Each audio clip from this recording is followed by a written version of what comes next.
नमस्कार, मैं हूं ब्रिज द्विवेदी। आप सभी का स्वागत है हमारे खास शो एमएसएमई डायरी में। अमेरिका ईरान के बीच तनावपूर्ण स्थिति बनी हुई है, जिसके वजह से हम लोग देख रहे हैं फ्रेट रेट्स महंगा हो चुका है, कच्चा तेल महंगा हो चुका है और सप्लाई चेन में लगातार देरी हो रही है। ये सभी फैक्टर्स इस वक्त भारतीय इंडस्ट्री, खासकर एमएसएमई सेक्टर के लिए बड़ी चुनौती बनकर उभर रहे हैं। ये स्थिति नजर आ रही है। समुद्री माल भाड़े में उछाल, बंकर चार्जेस में सरचार्ज में भारी बढ़ोतरी और घरेलू ट्रांसपोर्ट लागत में इजाफा, पैकेजिंग कॉस्ट में बढ़ोतरी कंपनियों के मार्जिन पर सीधा दबाव डाल रहे। इसी सब पर बातचीत की जाएगी, विस्तार से चर्चा की जाएगी। हमारे साथ दो खास मेहमान हैं, गुलपिनो बेवरेजेस के डायरेक्टर वरुण गुप्ता जी और जैश लॉजिस्टिक्स के सीएफओ सुरेंद्र तिवारी जी। आप दोनों का बहुत बहुत स्वागत है द बोनस में। Thank you sir. नमस्कार सर। नमस्कार। आप बातचीत करना शुरू करें उससे पहले आप लोगों को बता दें शो के दौरान किन मुद्दों पर चर्चा होगी, सबसे पहले वो जान लेते हैं। सबसे पहले हम लोग बातचीत करेंगे इस शो के दौरान कि फ्रेट रेट बढ़ने से एमएसएमई पर कितना दबाव देखने को मिल रहा है, कितना प्रेशर देखने को मिल रहा है, इसका इंपैक्ट एमएसएमई पर कैसा दिखाई दे रहा है। इसके बाद जानेंगे लॉजिस्टिक कॉस्ट पर कितना असर दिखाई दे रहा है और एसएमई के सामने क्या कुछ चुनौतियां हैं। और आखिरी में बातचीत की जाएगी पैकेजिंग कॉस्ट को लेकर। पैकेजिंग कॉस्ट बढ़ रहा है, इंडस्ट्री पर मार्जिन दबाव बढ़ता हुआ दिखाई दे रहा है, इस पर विस्तार से हम लोग चर्चा करेंगे। बातचीत शुरू करते हैं। सबसे पहले युद्ध पर अपडेट ले लेते हैं। क्या कुछ जो तनावपूर्ण स्थिति चल रही है अमेरिका ईरान के बीच, उसको लेकर क्या अपडेट आया है। देखो, जब से युद्ध शुरू हुआ तब से तमाम इंडस्ट्रीज पर प्रेशर देखने को मिल रहा है, क्योंकि क्रूड ऑयल महंगा हो चुका है। हम लोग देख रहे हैं अभी भी स्थिति उसी तरह की बनी हुई है। अमेरिका की तरफ से एक्शन लिया जा रहा है, कभी ईरान की तरफ से एक्शन लिया जा रहा है। स्ट्रेट ऑफ हॉर्मुज अभी भी बंद है, नाकेबंदी अमेरिका की तरफ से भी की गई है, ईरान की तरफ से भी एक्शन लिया जा रहा है, एक दूसरे के जहाज जब्त किए जा रहे हैं। ये स्थिति बनी हुई है। अब ये तनाव और कब तक चलेगा, ये सवाल बना हुआ है। अगर ये स्थिति ऐसी ही बनी रही, लॉन्ग टर्म लंबी अवधि में ऐसी स्थिति नजर आई, तो भारी संकट में एसएमई इंडस्ट्रीज नजर आ सकते। बातचीत शुरू करेंगे। सुरेंद्र सर, आपसे शुरुआत करना चाहूंगा। जिस तरह की स्थिति नजर आ रही है इस समय, हम लोग देख रहे हैं स्ट्रेट ऑफ हॉर्मुज बंद है, क्रूड ऑयल में जबरदस्त तेजी देखने को मिल रही है, जिसकी वजह से इंडस्ट्री पर काफी ज्यादा इंपैक्ट पड़ रहा है। हम लोग फ्रेट रेट पर बातचीत करेंगे। पहला सर, कितना बढ़ चुका है ये रेट और इससे इंडस्ट्री पर कितना इंपैक्ट पड़ रहा है। जहाँ तक फ्रेट रेट की बात हम लोग करें तो एसएमई सेक्टर पर इसका असर बाकी बड़ी लार्ज कॉर्पोरेट से ज़्यादा इसलिए पड़ता है क्योंकि ये डायरेक्ट होता है इसका असर और डिसप्रोपोर्शनेटली हाई होता है। तो अगर आप देखें कि अगर इंटरनेशनली बात करें तो एयर फ्रेट्स काफ़ी हद तक बढ़ चुके हैं। लगभग 50 से 60% के रेंज में एयर फ्रेट बढ़ा है। शिपिंग साइड से भी फ्रेट जो है काफ़ी हाई शार्पली बढ़ा है। उसके मुख्य कारण जो है, एक तो जैसा आपने बताया ओपनिंग स्टेटमेंट में, of course crude oil prices हैं।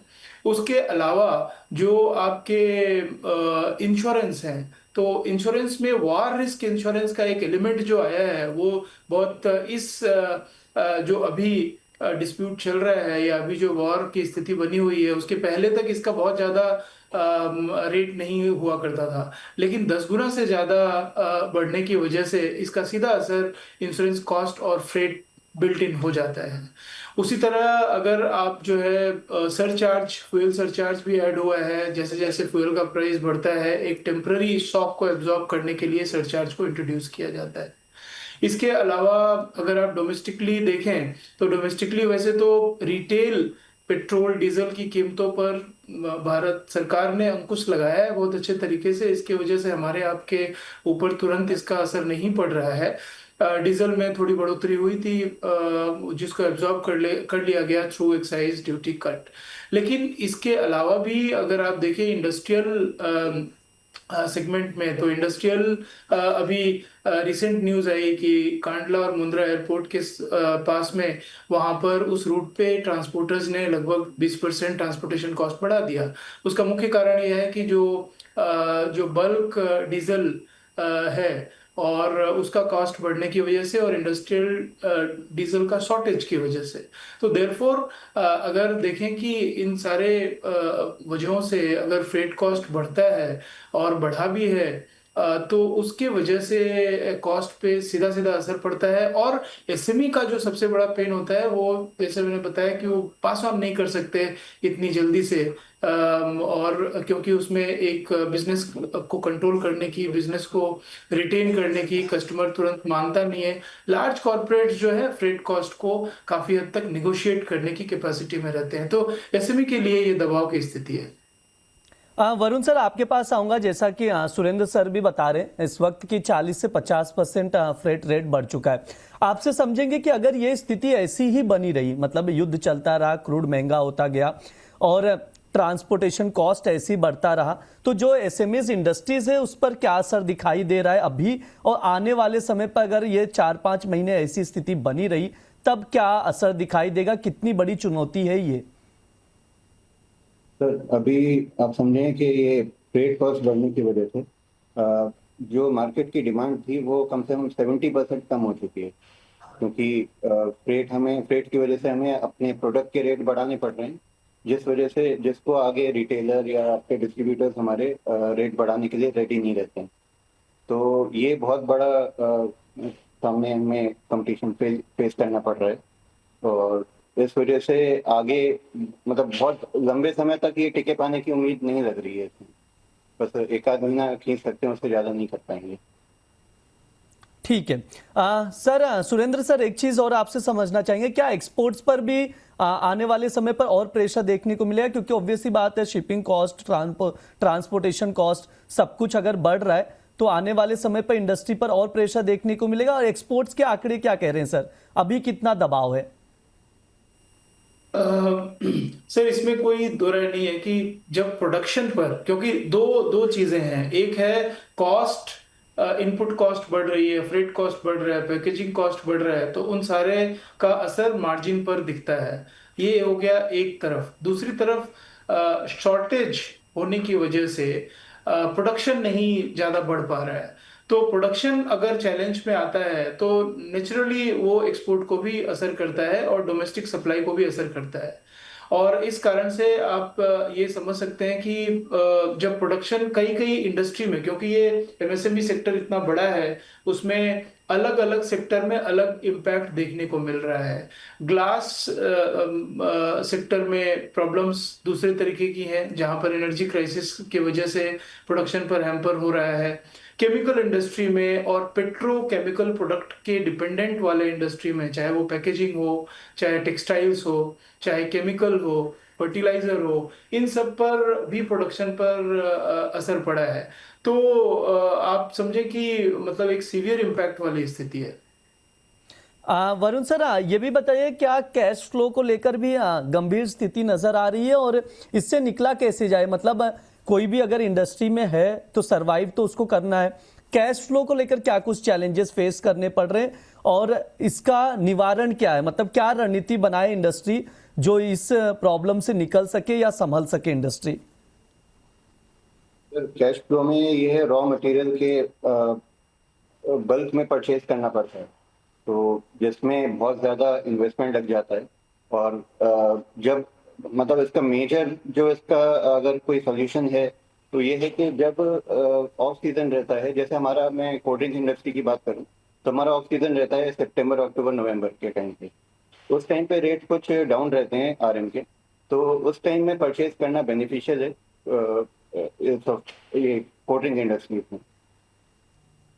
सुरेंद्र सर, आप कुछ बताना चाहेंगे कि वर्किंग कैपिटल को लेकर क्या कुछ समस्याएं अभी आ रही हैं और क्या रणनीति बनाई जाए सर? क्योंकि स्मॉल इंडस्ट्रीज के लिए तो बहुत ज्यादा मतलब परेशानी झेलनी पड़ेगी, क्योंकि अगर यही सिचुएशन बना रहा। मैं आपसे समझना चाहूंगा वर्किंग कैपिटल को लेकर क्या कुछ चैलेंजेस है और क्या स्ट्रैटेजी बनाए जिससे इस इंडस्ट्री ग्रोथ तो छोड़ दीजिए, संभल जाए इस सिचुएशन में।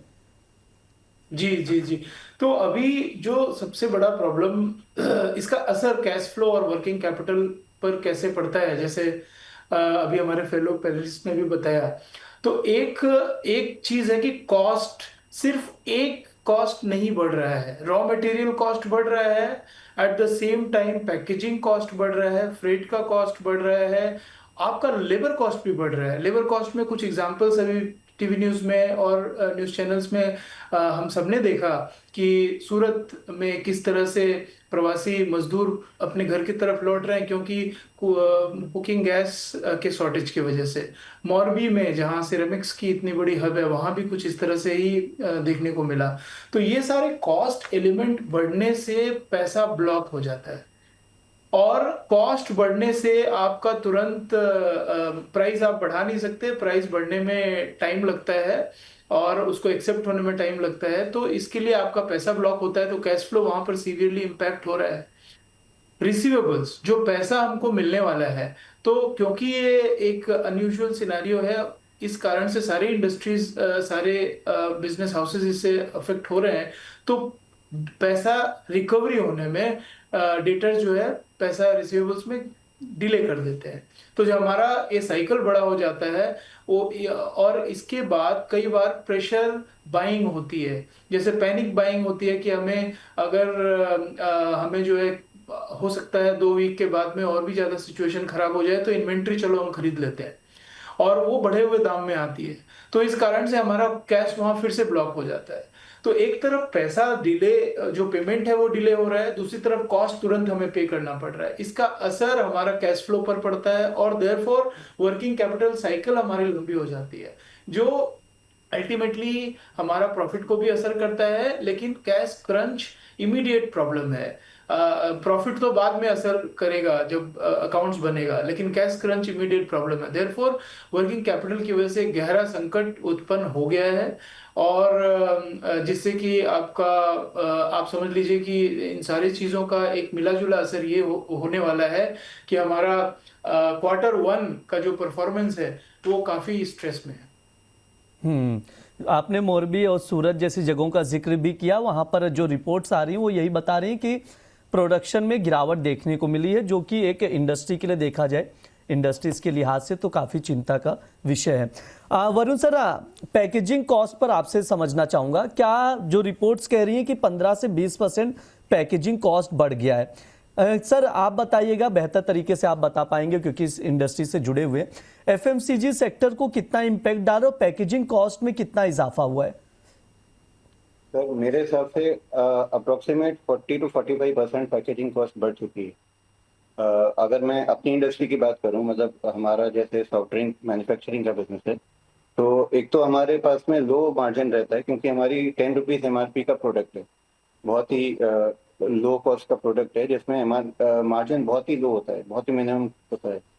तो ऐसे में जो हमारी बॉटल की कॉस्ट है, कैप की कॉस्ट है, पॉली पैकेजिंग की उसके लेबल्स रखते हैं उनकी कॉस्ट, ये सारी कॉस्ट आज की डेट में ये वॉर होने की वजह से कम 45% बढ़ चुकी है, जिस वजह से हम लोग मार्केट में मटेरियल सेल करने पे पुराने रेट पे सेल करने में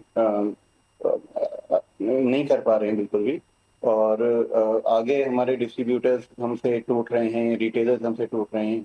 कुल मिला के मतलब मार्केट की स्थिति ऐसी है कि सेल 10% ही रह गई है, वो भी गिने चुने कस्टमर्स को। कुछ इस समय बिजनेस में अपॉर्चुनिटी नहीं दिख रही है। सुरेंद्र सर, आपकी क्या राय है पैकेजिंग कॉस्ट को लेकर? जिस तरह से सर बता रहे, जो छोटी इंडस्ट्री है, अगर पैकेजिंग कॉस्ट 30-40% बढ़ेगी, 40-50% जैसा सर कह रहे, ये तो बहुत मेजर क्राइसिस है इंडस्ट्री के लिए सर। जी, तो पैकेजिंग कॉस्ट डेफिनेटली, देखिए रीजन क्या है पैकेजिंग कॉस्ट बढ़ने का। एक प्लास्टिक, मतलब पैकेजिंग में सबसे पहले तो प्लास्टिक का जो रॉ मटेरियल है, क्रूड लिंक्ड पॉलीमर्स, उसमें इजाफा बहुत तेजी से देखा गया, 20 से 40%, 45% या उससे ज्यादा कॉस्ट बढ़ा है उसका। इसके अलावा इंक है और रेजिन, सॉल्वेंट्स, ये सारे एडेसिव्स और इवन जो कार्टन्स, इन सारे जगह पर कॉस्ट बढ़ा है। कोई भी ऐसा एरिया नहीं है जहां कॉस्ट नहीं बढ़ा होगा। इसका मिला जुला असर ये रहा कि एफएमसीजी सेक्टर में, जो हाईली कॉम्पिटिटिव सेक्टर है, वहां पे भी आप समझ लीजिए on an average pan India level पे रिपोर्ट्स बताती हैं कि 15 से 20% इजाफा हुआ। कहीं पर हो सकता है 30-40% भी किसी कंपनी के ऊपर पड़ा हो फॉर वेरियस रीजंस, लेकिन इजाफा हुआ है और उसका असर आपका बहुत इमीडिएट है। और इस कारण से दो तीन उपाय जो कंपनीज कर रही हैं इससे निकलने के, एक तो सॉफ्ट जितना कॉस्ट को एब्जॉर्ब कर सकती हैं, प्रॉफिट मार्जिन पर उसका असर कितना कम कर सकती हैं। प्राइस बढ़ाना बड़ा डिफिकल्ट होता है, जैसे हमारे फेलो पैनलिस्ट ने कहा कि 10 रुपए का प्राइस पॉइंट का कोई प्रोडक्ट है, वो इतना प्राइस सेंसिटिव है कि आप उसको बढ़ा ही नहीं सकते।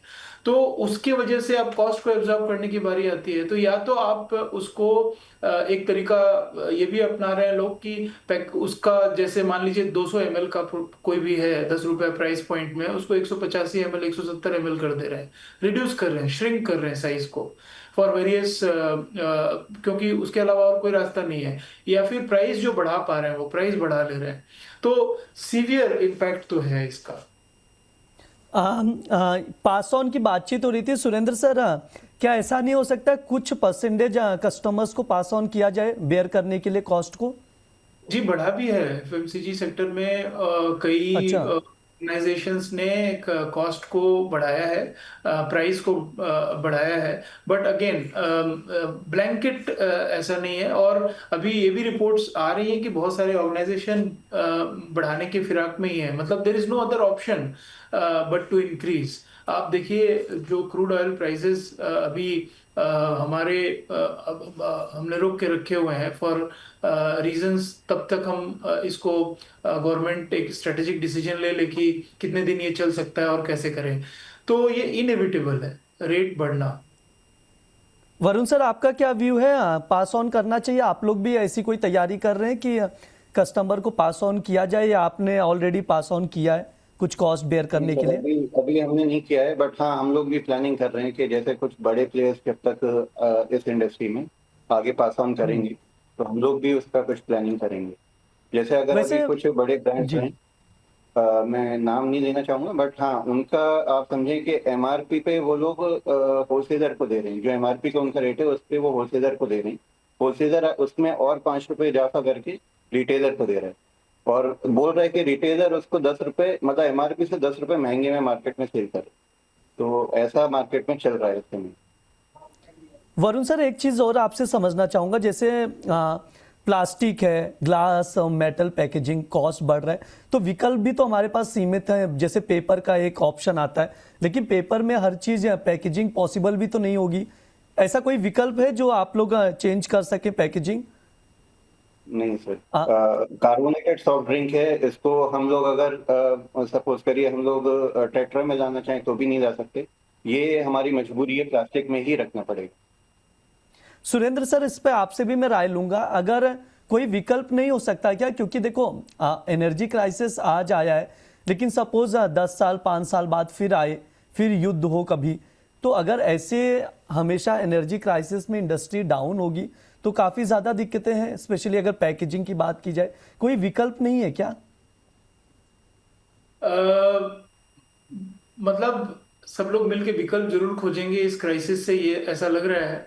लेकिन दो एग्जांपल मैं लेना चाहूंगा। एक जो अभी अल्कोहल और बेवरेज, इन दोनों इंडस्ट्री में शीशे, मतलब जो शीशे की बोतल होती है ग्लास की, उसके वजह से, उसके शॉर्टेज की वजह से लगभग 1.5 से 2% के आसपास प्रॉफिट मार्जिन अफेक्ट हो रहा है। नंबर 1। Number 2, alternatives. तो मैं अपनी इंडस्ट्री की बात करना चाहूंगा, जैसे कि हमारे यहाँ पर लॉजिस्टिक सेक्टर में कमर्शियल व्हीकल्स, जो ट्रक्स होते हैं बड़े बड़े 40 टन के, 12 चक्का 18 चक्का, ऐसे ऐसे बड़े ट्रक्स होते हैं, वहां पर जो एनर्जी है वो बेसिकली फ्यूल डीजल ही प्राइमरी है। और वहां पर अब ये चर्चा शुरू हुई, वैसे तो ईवी मॉडल पर जो इलेक्ट्रिकल व्हीकल्स हैं वो कमर्शियल में अभी उतना ज्यादा नहीं हो पाई है, स्केल नहीं हो पाई है। हम लोग स्कूटी में, 2 व्हीलर्स में और 4 व्हीलर्स में काफी इसका पिछले 3-4 सालों में प्रोग्रेस दिखा है। कमर्शियल में भी ये अल्टरनेटिव फ्यूल की वजह से, ये क्राइसिस की वजह से जरूर इसको स्पीड अप किया जाएगा, ऐसा मेरा मानना है इन टाइम टू कम। ठीक है, ये सर का व्यू है। थोड़ा सा सरकार की ओर भी रुख कर लेते हैं। सरकार अपनी अपनी तरफ से नीतियां बनाती है, तमाम चीजें करती है। वरुण सर, कोई सपोर्ट मिल रहा है सरकार की तरफ से इस वक्त, या कोई उम्मीद है आपको, आपकी कोई डिमांड है जो सरकार को स्टेप्स लेने की जरूरत है? हाँ सर, एक डिमांड जरूर है। हमारे कार्बोनेटेड सॉफ्ट ड्रिंक पे सर 40% का जीएसटी सरकार लगा रही है। इसको एक तरह से टोबैको की कैटेगरी में रखा हुआ है सरकार ने। मैं ये जरूर हम लोग चाहते हैं, मतलब हम इस इंडस्ट्री के सारे लोग ये जरूर चाहते हैं कि इसको कम करके एटलीस्ट 18% तक लाया जाए, ताकि हम लोग थोड़ा अपने मार्जिन पे और चीज़ों पे वर्क कर सकें, क्योंकि 40% से निकालना बहुत मुश्किल होता है। सुरेंद्र सर, आपकी क्या राय है? सरकार से क्या कुछ उम्मीदें हैं इंडस्ट्री को इस वक्त?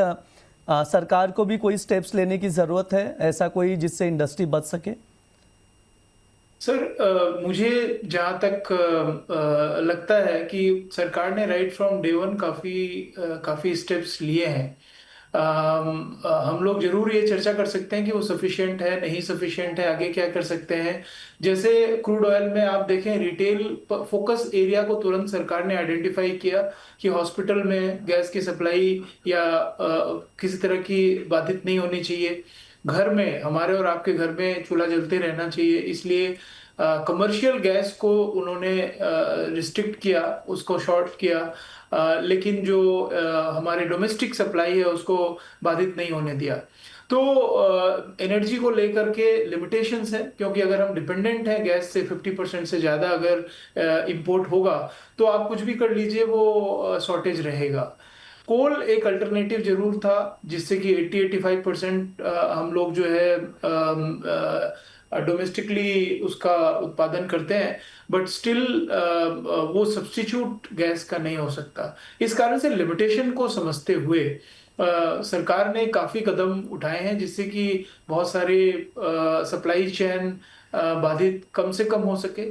मगर इंडस्ट्री और बिजनेस पॉइंट ऑफ व्यू से अगर मैं देखूं तो लगता है कि इनसफिशिएंट है और इसको और ज्यादा स्पीड अप करने की जरूरत है। और हम सब प्रे करें कि जल्द से जल्द ये चीजें खत्म हो। ठीक है, ये सर की राय है। सर, वैसे अभी तो क्राइसिस आया है, ठीक है, लेकिन इसके अलावा मैं आपसे जानना चाहूंगा, आखिरी सवाल रहेगा वरुण सर, आपसे पहले व्यू लूंगा। इसके अलावा क्या कुछ चैलेंजेस आप लोगों को फेस करने पड़ रहे हैं पहले से ही, जिन पर ध्यान देने की जरूरत है? हमारी इंडस्ट्री में मेनली जीएसटी पे जरूर ध्यान देने की जरूरत है, क्योंकि 40% ऑफ द कॉस्ट अगर जीएसटी रहेगी प्रोडक्ट में, तो वो फिर मार्जिन बहुत ही लो रह जाता है मैन्युफैक्चरर के लिए। हम लोग आगे डिस्ट्रीब्यूटर को, रिटेलर को तो अच्छा मार्जिन दे देते हैं, बट खुद के लिए ज्यादा कुछ नहीं बचा पाते, तो ये सुरेंद्र मेजर ड्रॉबैक। जी, सुरेंद्र सर, आपका भी व्यू जानना चाहूंगा। और क्या कुछ चैलेंजेस आप लोगों को फेस करने पड़ते हैं? जैसे अभी तो चलो कीमतें बढ़ गई, ट्रांसपोर्टेशन कॉस्ट बढ़ गया और तमाम चीजें, लॉजिस्टिक कॉस्ट बढ़ गया, लेकिन इससे पहले क्या कुछ चैलेंजेस थे? एक शॉर्ट व्यू दे दीजिए सर। मैं लॉजिस्टिक सेक्टर पे बोलना चाहूँगा, जहाँ पे condition of road gradually increase कर रहा है, और इन सारे वजह से जो ओवरऑल लॉजिस्टिक्स कॉस्ट जो है वो 13 से 14% के रेंज में हमारे जीडीपी का रहा है। और मैं अगर ऑफिशियल वर्जन कोट करना चाहूँ तो लास्ट अगस्त में 25 में transportation and road minister Nitin Gadkari ji ने इस चीज़ को अनाउंस किया कि इस सिंगल डिजिट में लाने के लिए लॉजिस्टिक्स कॉस्ट को 8% के आसपास, 9% के आसपास जो ग्लोबल एवरेज रेट है, जिसकी वजह से सारे इंडस्ट्रीज जो है उनके लिए अगर लॉजिस्टिक्स कॉस्ट थोड़ी सी नॉर्मल हो जाए या इम्प्रूव हो, तो इसका असर बाकी प्रोडक्ट कॉस्ट पर भी ओवरऑल दिखेगा, इकोनॉमी पर दिखेगा। ये सब मेरा मानना है। जी बिल्कुल, ये तमाम वो चैलेंजेस हैं जिस पर ध्यान देने की ज़रूरत है। इंडस्ट्री अपनी तरफ से कोशिश कर रही है, लेकिन सरकार को भी फोकस करने की ज़रूरत है। बहुत बहुत शुक्रिया सुरेंद्र सर, वरुण सर, आज की चर्चा में जुड़ने के लिए, हमसे बातचीत करने के लिए। आगे भी बातचीत होती रहेगी, अलग अलग जब भी डेवलपमेंट आएंगे उस पर चर्चा की जाएगी। बहुत बहुत शुक्रिया वरुण सर और सुरेंद्र सर, आज की चर्चा में जुड़ने के लिए। धन्यवाद। ये हमारा एमएसएमई डायरी शो है। इस दौरान हम लोग तमाम इंडस्ट्री पर चर्चा करते हैं। इस वक्त इंडस्ट्री के सामने संकट बढ़ा है, क्योंकि क्रूड ऑयल के प्राइसेस में उछाल देखने को मिल रहा है, पैकेजिंग कॉस्ट, लॉजिस्टिक कॉस्ट सब में इजाफा देखने को मिल रहा है, जिसकी वजह से इंडस्ट्री पर संकट का बादल छाया हुआ है। तमाम मांगे इंडस्ट्री की भी सरकार की तरफ से भी कोशिशें की जा रही है। उम्मीद है जल्द ही अमेरिका ईरान के बीच तनाव कम होगा, जिससे इंडस्ट्री को थोड़ी सी राहत मिलती हुई दिखाई देगी। उसके बाद इंडस्ट्री रिवाइव करने की कोशिश करेगी। फिलहाल के लिए शो में इतना ही। आप लोग बने रहिए द बोनस के साथ। धन्यवाद।